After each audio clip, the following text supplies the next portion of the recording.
Yo nací en Gualeguaychú el 29 de marzo de 1928.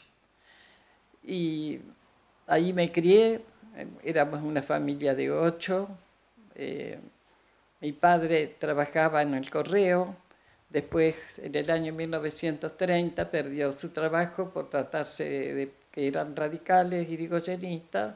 Con la caída de Irigoyen perdieron todos el trabajo y como empezaba el frigorífico inglés de Gualeguaychú, todos los empleados se fueron a trabajar como obreros al frigorífico Gualeguaychú. Después, por supuesto, que fue ascendiendo y, bueno, mi vida fue de hogar, como se acostumbraba antes. Dependíamos totalmente de la voluntad de los padres. Eh, no, yo me quise estudiar, fui a una escuela con 4.º grado, después de un barrio. Después fui a la escuela Rawson, frente a la plaza principal San Martín. Plaza San Martín de Gualeguaychú, cerca de la catedral y frente a la plaza. En ese año, sería 1942, comenzamos a estudiar con 5 años porque decían que 4 años era poco. Entonces rendíamos el ingreso a la escuela secundaria, rendíamos 3 años, los primeros 3 años, ciclo básico. Después, para ingresar a 4.º grado, teníamos que volver a rendir, ya que de los 2 años se hacía uno solo. De 40 y 40, de 80 alumnos, quedaba un solo año de 40 alumnos, que eran los que nos recibíamos. Y así que en el año 1947 me recibí. Y en el año 1948 me nombraron en marzo para ir a atender una escuelita en Pastor Brito, cerca de la ciudad de Urdinarrain. Ahí estuve como 5 años y conocí allí a mi esposo. Conocí a la familia Tomasi de Gualeguaychú y fuimos compañeros de baile con el que fue después mi esposo. Fuimos compañeros de baile por 2 años hasta que llegó el romance y en el año 1953 nos casamos con 2 hijos. El año siguiente tuvimos 2 hijos, uno el 2 de enero, el otro el 17 de diciembre, y no me dieron el permiso para que me correspondía por ser mellizos, como se consideraban mellizos al nacer el mismo año. Y no me lo dieron el permiso, posiblemente por cuestiones políticas. Ya estaba el general Perón y no me concedieron el permiso. Tuve que renunciar para atender a mis chicos. Después de eso, vivimos como 2 años más en Urdinarrain. Y después le pidieron a mi marido que eran 3 hermanos que tenían una sociedad. Nos pidieron un campo de 700 hectáreas que trabajaba mi marido. Y les pidieron que entregara ese campo. Entonces salieron a buscar campo por todos lados. El señor Roque Frontera, de acá de Maciá, que conocía a la familia Tomasi por haber estado en aquella zona de jefe de correo, les avisó que se vendía un campo en Guardamonte. Así que mi esposo y sus hermanos vinieron a verlo. Les gustó, lo compraron, con una gran, claro, diferencia entre lo que podíamos pagar y lo que costaba el campo, casi 1.000 hectáreas. Y bueno, yo me resolví a acompañarlo. Nadie quería que viniera al campo, porque yo no era mujer de campo. Pero yo quise venir, ya estaba embarazada de mi 3er hijo, quise venir al campo con él. Ahí me hice mujer de campo, aprendiendo todas las labores, haciendo de cocinera, de costurera, de planchadora, de todos los trabajos que puede hacer una mujer. Así que estuvimos varios años en el campo hasta que salimos de deuda y después yo estaba embarazada de mi séptimo hijo, tuve un accidente, perdí una bebé al nacer, porque había tenido problemas en el embarazo. Ahí resolví venirme para este lado. Ya iban 2 chicos a caballo a la escuela, Eduardo y Mari. Bueno, Eduardo y Mari iban a caballo 1 legua. Ya pronto podía empezar el tercero, la escuela. Entonces yo dije, no. Mi marido quería agrandar una casa, hacerla más grande, porque éramos muchos. La casa nos quedaba chica, en el campo. Vinimos para acá, justamente vinimos a buscar casa. Habló con este señor Bebe, no sé si él tenía el dato de que se querían ir, de que querían vender la casa. Y vinimos a hablar con la señora y dijo que ella se quería ir a Paraná y que ella era vendedora. Arreglaron, sí. ¿Eso en qué año aproximadamente, se acuerda? 61 puede ser. 60 y pico, yo no me acuerdo bien. Década del 60. Me dijeron que pasara 1 año, 2 años por la cesárea que me habían hecho, y al año de llegar acá tuve mi último hijo, Marcelo, y ya empezaba el jardín de infantes Darío. Así que mi marido arregló toda esta casa para nosotros, de acuerdo a lo que nosotros precisábamos, y vendimos una parte, porque era mucho terreno, yo no quise no lo quise así tan enorme la casa, encima semejante terreno.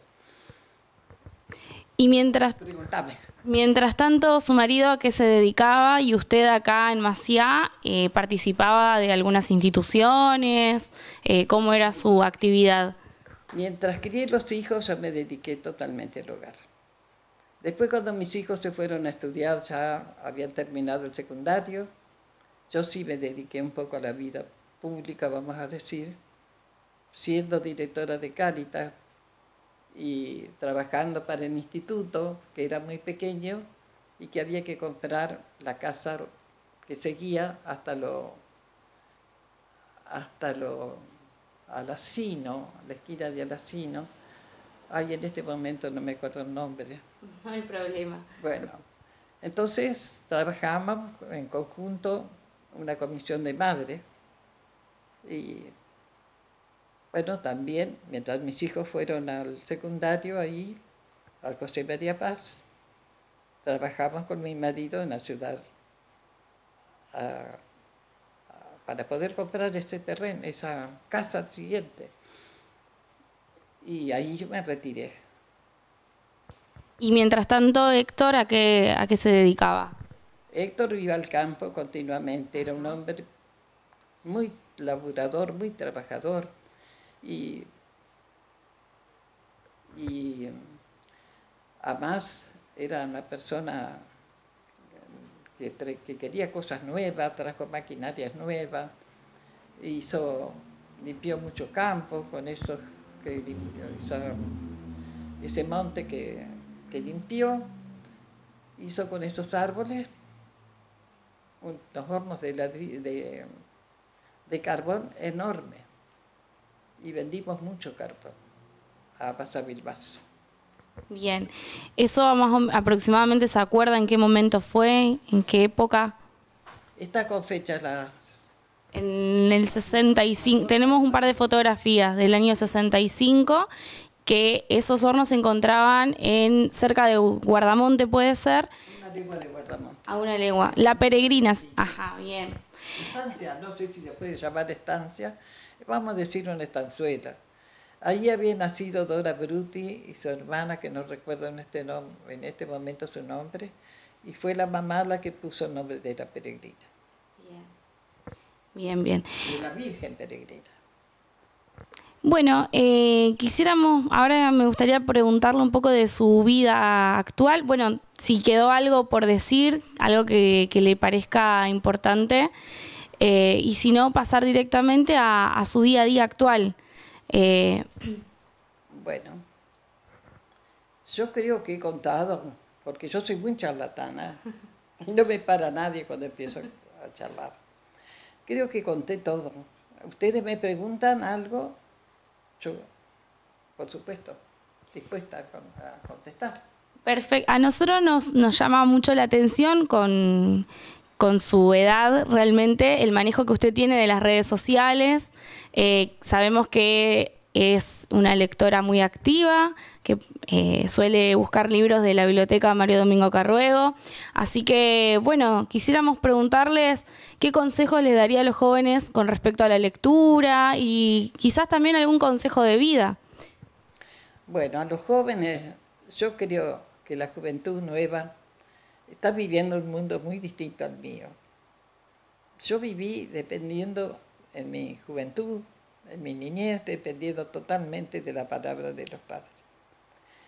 Ahora los chicos tienen más libertad, tienen un mundo distinto. Se están preparando para un mundo distinto. No lo veo mal, porque las cosas cambian y hay que adaptarse a lo que viene. Creo que la juventud nueva, que nuestra juventud, perdonen la redundancia, porque, bueno, creo que esta juventud que está viniendo tiene unos ideales distintos a los nuestros. ¿Usted cómo mantiene su mente activa? ¿Con la lectura? Leo mucho y me gusta leer mucho con historia, ya sea argentina, ya sea de nuestro país, como de Europa, de las guerras, y que tengan hechos reales. Realmente he tratado de traer libros que me enseñen. Todavía quiero aprender, porque nunca me dio por aprender, y no hay oportunidad tampoco ni quien enseñe. De la guerra, ahora estaba leyendo de Armenia, lo que era un país tan, para mí por lo menos, era un país desconocido total. He estado leyendo varias novelas, y eso del genocidio armenio, que me interesa mucho, y realmente dicen que no es genocidio, pero sí mataron como 2 millones de personas. Contra Armenia le dicen, genocidio contra Armenia, para no decir que fue el propio Estado. Contra Armenia. Bueno, el genocidio armenio, que es igual al genocidio de Hitler, de Alemania. El Holocausto. Judío. Bueno, por distintas religiones, por diferencias de cultura. Es hermoso leer. Para mí me abre la mente, me enseña cosas nuevas la lectura. Es muy, muy lindo leer, muy entretenido. Además, la mente se mantiene activa. Activa, tal cual. Para finalizar, un poco también preguntarle con respecto a Facebook, por ejemplo, ¿qué es lo que le gusta de esa red social? El hecho de conectarse con personas que no viven acá en Maciá, de saber sobre el pueblo, sobre distintas cuestiones. Sí, me gusta muchísimo. A mí, ya que no salgo, dejé de salir. Mi marido hace 22 años que murió, y yo dejé de salir, de no ser a la iglesia, no iba a otro lugar, porque no soy muy sociable. Hace mucho tiempo que estoy acá, en mi casa. Además, enfermedades como un ACV, cáncer, un infarto. He tenido muchas caídas, pero Dios me ha levantado. Soy muy católica, ustedes pueden verlo detrás mío, mis vírgenes, mi fe, la fe que heredé de mis padres. ponemos la parte política, siempre me consideré